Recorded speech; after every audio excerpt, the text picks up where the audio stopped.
Identitas remaja yang mengambil jam mewah milik Ahmad Sahroni kini diburu Intel.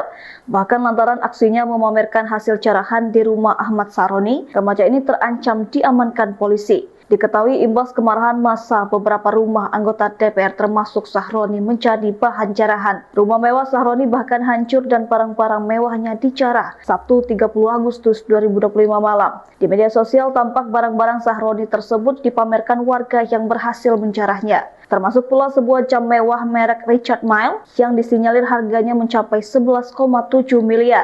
Seorang remaja laki-laki lantas memamerkan jam mewah tersebut setelah berhasil didapatnya. Malangnya lantaran mengekspos hasil carahan tersebut, kini remaja laki-laki itu diburu Intel.